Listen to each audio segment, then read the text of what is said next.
Welcome to another episode of Going Rogue 2.0 with today's guest star, Wally De La Fuente.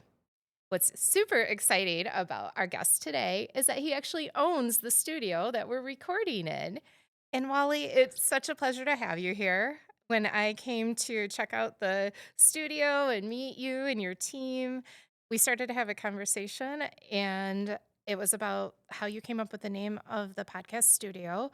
Immediately, I was drawn in and knew that we had a connection. I had my planner out on the desk, and you had mentioned that you use the same planner, and I'm like, okay, we're like minded, we're aligned, we're in that growth Right. mentality. And so I just want to thank you for agreeing to be here today. And instead of me reading your bio, I would like you to give a general bio, and then we can go deeper into some of the areas that I think would be really inspiring and motivating to our listeners to hear about you and your journey. Sure. So tell us a little bit about who Wally is. Sure. Absolutely. No, thank you so much for having me on. Yeah, like you said, we had this nice conversation, and then you were able to see that we were like-minded, and we do have the same kinds of things that we do to keep on track with what we're doing. I come from humble beginnings. I didn't work. I mean, I didn't live quite in the government projects, but I did live right next to them. So then the elementary school that I went to, gangs, violence everywhere that we lived, in that area every time. So it was like that until my dad kind of found a better job in the postal service and just moved us all the way to the other side of town in El Paso, Texas. So so I think that helped a lot and kind of saved me from going down a horrible path that I could have gone down. But I was always into theater. I was always into writing, music, uh, shooting films, producing that kind of thing. And so I came out to do that. And then now the reason I moved from El Paso to Grand Haven, Michigan was for a job as a program director for an online seminary. And here I started to learn different ways of thinking that were different from El Paso thinking, you know, and Was I'll it give because some. of the people that you were surrounding yourself with then when you came here? I think so. I think so. Introduced. Yeah. When I got here, I was in a different. I don't want to say it. I don't mean it this way, but it's kind of a different kind of caliber of people. Like suddenly, my five surrounding friends were of a higher income than other people, down there. And so then I was able to start to glean wisdom from them and think differently. I started a nonprofit for Juarez, Mexico, because of something one of them said. Well, why don't you do this? And I never would have never occurred to me to do something like that. Um, but Celebrating possibilities. right, yeah, exactly. And but before all that, I went down a very bad path. I wound up I wound up in jail for a while for bad check writing, and I just went down the wrong path. I remember sitting in jail. I was already saved. I was already come to the Lord, and but it was something I had to pay for that was like 10 years prior, kind of thing. So I just kind of took it in. There was no statutes of limitations. Not in Texas, no. So not in Texas. So I just dealt with it, and I wound up in there, and I didn't have quite enough money to be able to just bond out. It was kind of something as simple as bond out and pay for it and you're fine. But I didn't have that. So there I am for months How and long? How waiting. many months? It was like 4 months. And then I Wow. was just waiting to go to in front of a judge, at which point they said, you can go home today if you sign this and we'll give you probation. And that's the end of it. And that's how I wound up with something on my record back then. Right. So while I was in there, started a Bible study with the guys that were in there, who did, by the way, a lot worse things than I did, but were coming and going just fine. And I'm stuck in there this whole time just based on a financial situation. And so that's how I started to write that book. I wrote it in jail, actually. And where were you at with your walk with faith at the point that you went into jail? I was following the Lord. I was in a good place. but there was always something wrong because I kept running from the problem, right? And there was always that hovering over me. And so I was glad that it finally, like, I wasn't glad I was in there, but I was glad that, okay, now it's taken care of, because now I am where I am today because of what happened and how I took care of it. And I was able to have a different outlook on, like, the way people see me and the way I saw myself, right? I was just some guy that was running from the law before, and now I'm not, right? So yeah, it was very different. Unfortunately, but fortunately, sometimes our biggest mistakes are also end up being our biggest motivator, or our, like, the lesson comes from that, where we can not only turn our lives in a different direction but impact other people's lives. But Absolutely. we have to go through the crud to get on the other side of that. Absolutely. It's so crazy. We talk a lot about how people, when I first said I'm moving up here for a job, they're like, "Yeah, right, you'll be back soon," all that kind of thing. That was already gosh, this was in 2015, so it's already 10 years ago now that we moved up here. So it was a different mindset that I had to pick up on. It was a different look at how my reputation and how God could actually fix and heal my reputation, because I was the black sheep of the family. Everybody in my family kind of knew that I was, Wally's messing up again. That, I kind of grew up that way. So Sometimes those titles or themes are hard to get away from unless you physically relocate. yes, absolutely, yeah, and it helped me become more successful in myself and believe in myself, and then do a nonprofit, open a business, start all these things, to where it's like, okay, now I've been able to help and affect so many other families and people now. Right. And I love it in your book at the end. I think it was in in the epilogue where you write, I pray this book has become a blessing to you and it speaks to you in every area of your life, whether you are unsaved, saved, fallen away, saved and faithful, or striving to be like the Father. Mm. And I think that when we find our purpose and are stepping into what we were meant to do, we can help people be a blessing. Oh We yeah. we can be a blessing and help others then become a blessing, and that's just a natural, I think, course in leadership. And Right.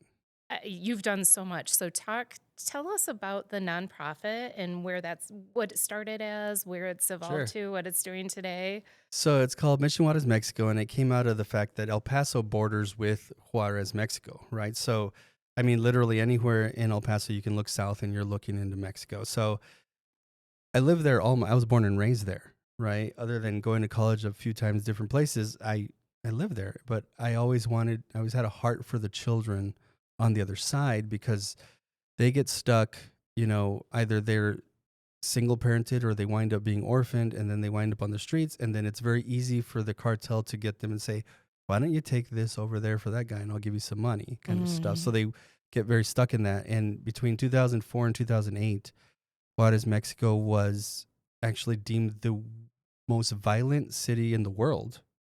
Meanwhile, El Paso, Texas was also deemed in the United States one of the safest cities. What So a juxtaposition. right, yeah, it's insane.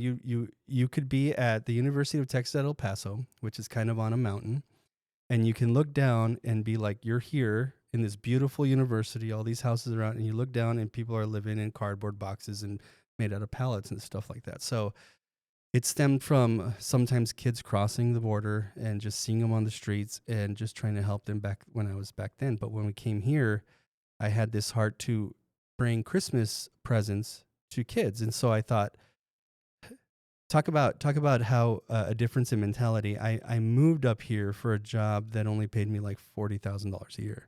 That's how bad I was off over there, right? So, and then I thought, wow, what am I going to do with this extra money? As though there was going to be extra, but I thought maybe I could help 50 kids. I'm mentioning this to my boss, whose name is Henry Ranga. He runs Christian Leaders Institute, and he says, well, why don't you just talk to some of the churches around here? Maybe they'll partner with you. That first year, after talking to about 3 churches, and they all pitched in, we were able to fix a roof, build a new fence for these pastors that were down there, and that actually minister mostly to children, and serve over 2,000 kids with toys, with food, with clothing.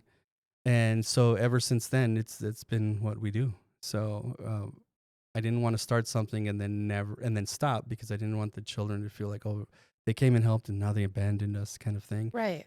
But through that, we've seen a lot of pain through a lot of these children. You know, we've lost some through trafficking. We've lost some through deaths because their families are involved in cartel. You know, we've been a part of what's going on down there, even though we're now 1,600 miles away from there. Wow. Yeah. Uh, what is the what's your plan with fundraising and making it sustainable and keeping it going? That has been an ongoing thing in my mind. And my wife literally just came back last week from El Paso visiting her family. And she crossed the border and got some footage. And we've got some great video of some of the needs that we need down there and some interviews with them. And I think that we're trying to figure out how to process that. At first, some churches were helping. Then it was, why don't I just start this business at the mall with these animal rides and then use some of those funds to do this? And that's how it's been so far. So far, we've been fully funding that through business that I started.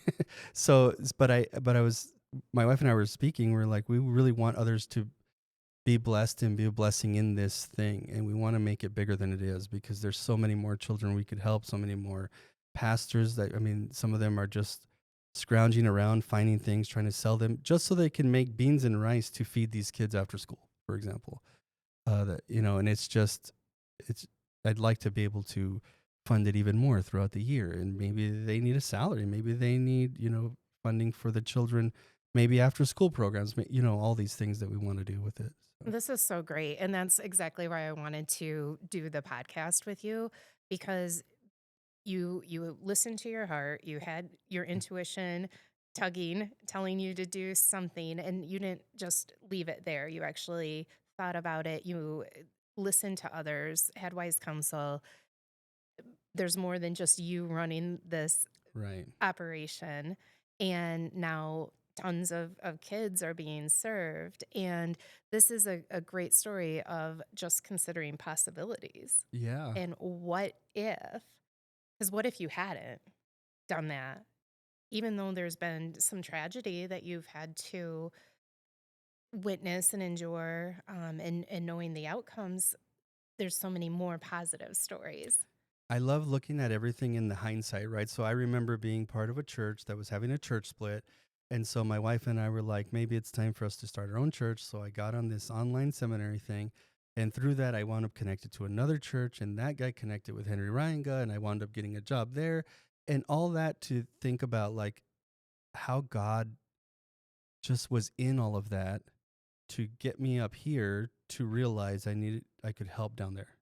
And not only that, but even just families that work for me at the mall or here or something. It's a huge responsibility, that that I'm just blessed to be a part, that I could be of some service to families that this is their livelihood, right? For example, Right. in any of the businesses that I have. So Okay. You said animal rides at the mall. yep. What's that all about? So I don't know if you've seen those scooters where the kids can get on. That's you? That's your business? Yes, at the Lakes Mall. Yeah, Okay. that's my business there. And Oh, awesome.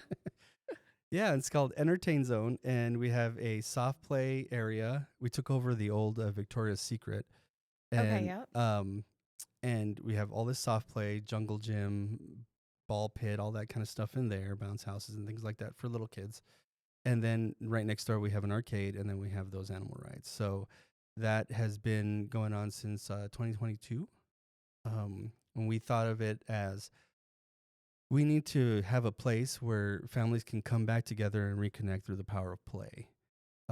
This was, of course, after pandemic, and nobody wanted to go anywhere and that kind of thing. And I thought we need to bring this back and just be diligent in making a safe, clean place for kids to play. So started off with the animal rides.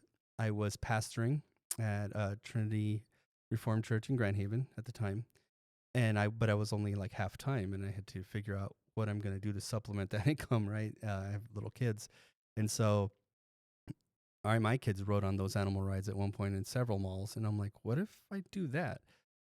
When doing that, it's wild how much more into my calling I felt, because now I was pastoring a church where the average age was like 60 to 70, something like that. And a lot of churches are like lacking a lot of young families, right? But Right. now here I am in the middle of only meeting young families, only meeting grandparents with grandkids. And then while their kids are riding around on these animal rides, I'm having wonderful gospel conversations with them, asking them how their life is. And I felt so much more fulfilled, so much that when I came home, my wife said, I've never seen you more happy to work a job before in my life. You come here all happy and full of energy. And I was just working at a mall. And that's what I hope that the listeners and the viewers can take away from this is when you do something with the right heart, you can I'm sure there's some trials and tribulations and anything that we do that's worthwhile. There's always going to be that. But when you hit that sweet spot where you're feeling the fulfillment Yeah. yourself, but then also your wife noticed it, and that Right. impacts your children and your friends and your family. Also, everybody's watching, right? Especially in this world now. Right. So, total leadership by following your faith and wanting to do something for others. And I know there's more because we had that discussion. So tell Right. us what else is going on. Well, and then to your point really quick, Mhm. I think about it a lot because why now?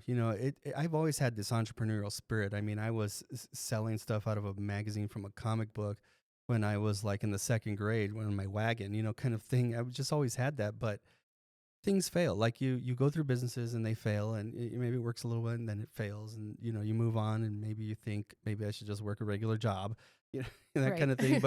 But it wasn't until so when I was chasing the money, it was failing.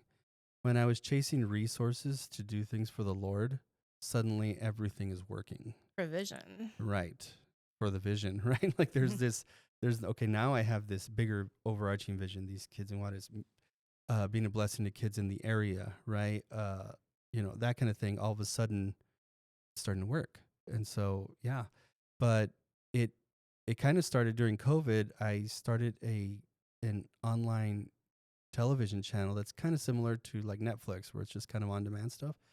Um, in April of 2020, kind of right in the middle of COVID. It was just starting out, that kind of thing. And that through that, God has blessed me, and with that has given me the means to start the thing with the animal rides, given me means to start this, and so it's just been more and more and more as I've just been kind of giving it. And my wife and I talk about it a lot, and she's like, it's so weird. Why does this happen? Like, why is this happening? And I go, I don't know. Maybe he just knows our heart. It could be as simple as he knows our heart and he knows we're going to give it away anyway. And maybe that's why somebody else would just keep it and do something else, with it. I don't Or know. keep it and do nothing. Right? Then it's a resource that's not being utilized and Right. deployed. And I think too is you are such an example. You're not letting the past keep you back. You just keep looking forward and thinking about what next. And you and your wife can be collaborative in that. And um, I was this is not the only book. You have Right. several. Well, and to your point, it had a lot of me coming to my senses. That's a small little handbook of how to use the story of the lost son to just come to your own senses and realize you can either be the father, you could be the brother that's maybe jealous, or you could be the lost son, or maybe you've never heard the gospel before at all, or a new child. But it speaks to all of those things, and it was kind of like I wanted to get a whole roundabout about it. And it's amazing to me how much I didn't realize I was applying those things to my life as I went forward. It was something to have written it down, and now look at things as the father.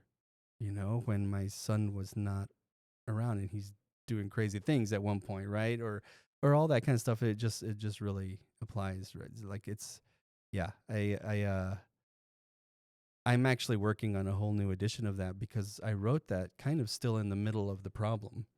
And this is And about 15 years old, right? oh, it So is. you've got a lot of life experience Oh that yeah, can since be then. incorporated. Well, and how they worked out, right? And how it actually worked.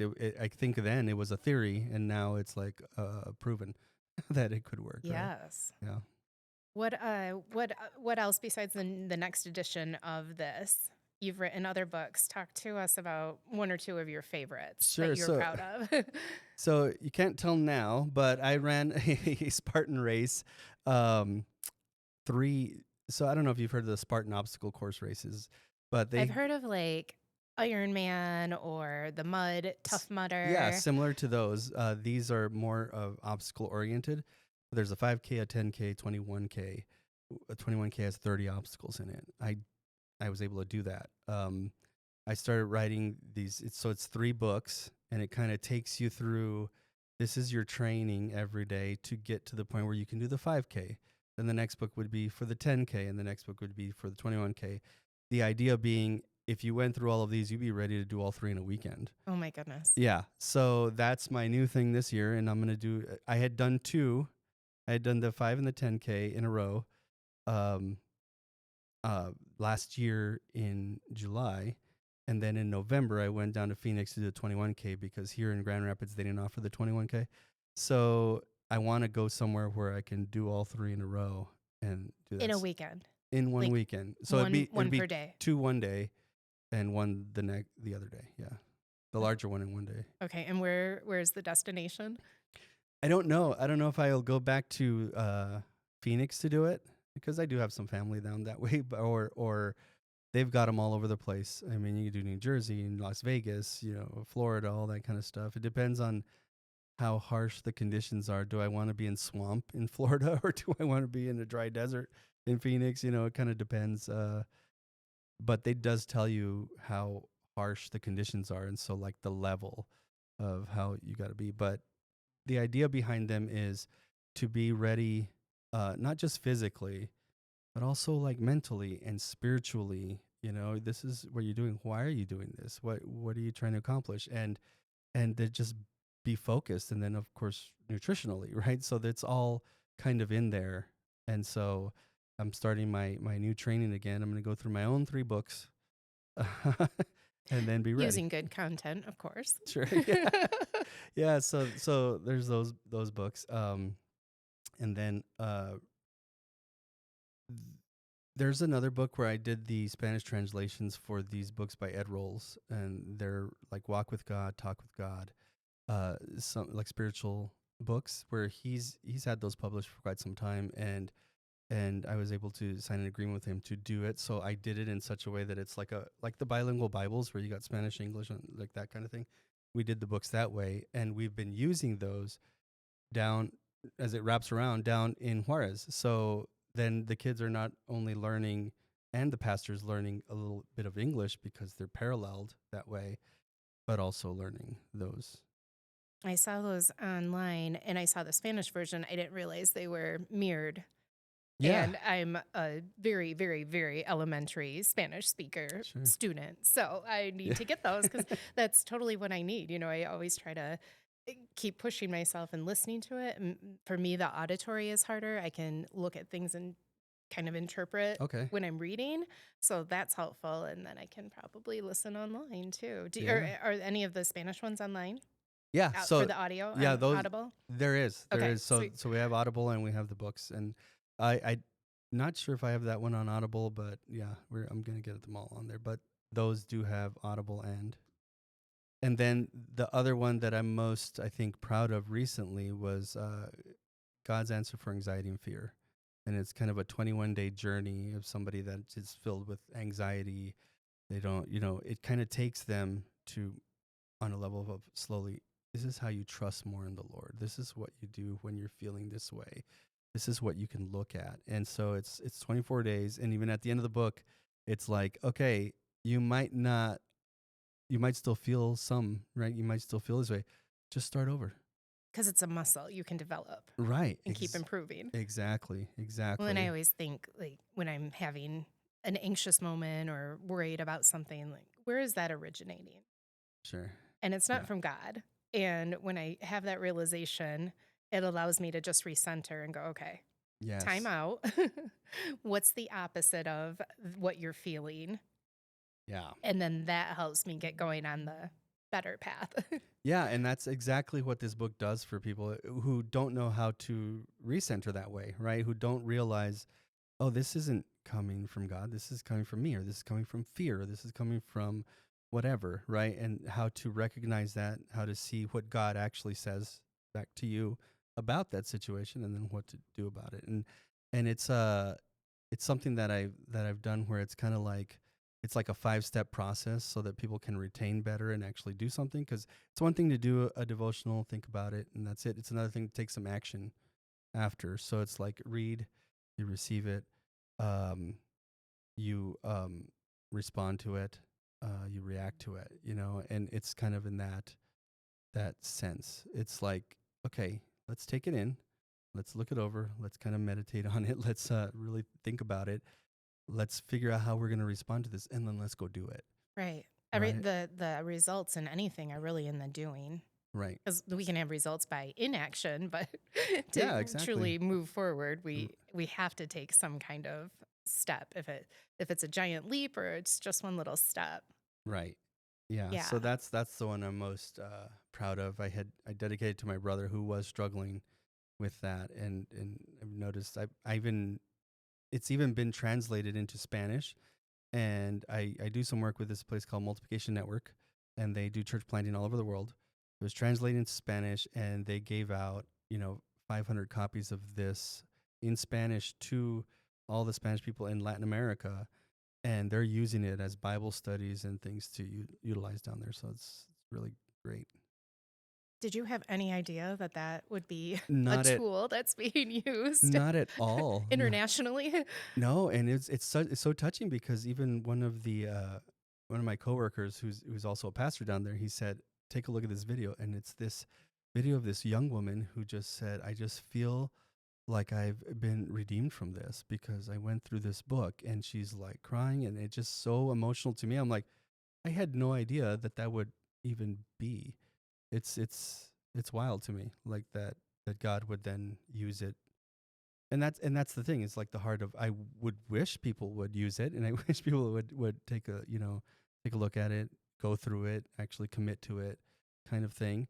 One of the jokes I made was, it's 24 days, but if you're riddled with anxiety, are you really going to want to commit to 24 days of anything, right? But so they decided to do it in a group setting. It's like, let's help each other get through this, and I think they really worked it well down there. That sounds awesome. Yeah. And Well, congratulations. thank you. Yeah. So many times we do things, especially with it being a virtual world, we don't know who's being reached, who's being Yeah. impacted. And one of the things that I just try to employ is going, okay, if what this does makes a positive impact in at least one person's life, then it did what it was supposed to. Right. And I have to release it. Like I might not ever find out Right. the impact in someone's lives or the lives of many. But that story right there, it's showing you that it's working and it's doing something, and you had confirmation from one or a few sources, but multiply that by tens of thousands over. Right. And then the way that they'll take it or they'll actually affect other people, and just keeps going and going and Yeah, going. that ripple effect. I had no idea. I think about that, and I remember being young and first coming to the Lord, and my one side of the family is kind of like, they just don't want to have anything to do with that kind of thing. So they would make fun of me, and they would all that kind of thing. But one uncle said, "Hey, I was at the library and I thought you might want this," because he bought it off of the bin, and it was like a 3-tape sermon series on like when David recovered all. And I don't think my uncle and this pastor will never know how much that affected my life in listening to that and applying those. I mean, it's crazy. Like and it was like in a bin, like probably no one else was ever going to read that or listen to that ever again. One man's junk isn't another man's treasure. It's kind of a same Absolutely. principle. Yeah, absolutely. It's wild the way that works.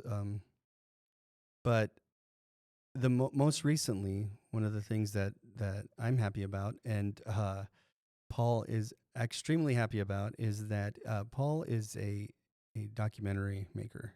Paul, we're talking about Paul, who's right behind the camera right now. Hi, Paul. And he's done so many documentaries in his life, but this one really he was working at for several years, and it was called A City Lost. And it is about following this guy named Bob Cornuke and several others that are in there, other really important people that understand archaeology or understand the Bible, on where the true location of the temple actually could have been, Solomon's temple. And that film now is up for 5 awards at the International Christian Film Festival, and we will know whether or not it wins sometime in the beginning of May. Awesome. Yeah. That is fantastic. Yeah, I'm just blessed to have been able to be a part of it and be kind of a producer, help be a producer on it, because I've always wanted to do films when I was younger too. And I still kind of want to, but I got to kind of a point where, okay, I'm doing all these other things.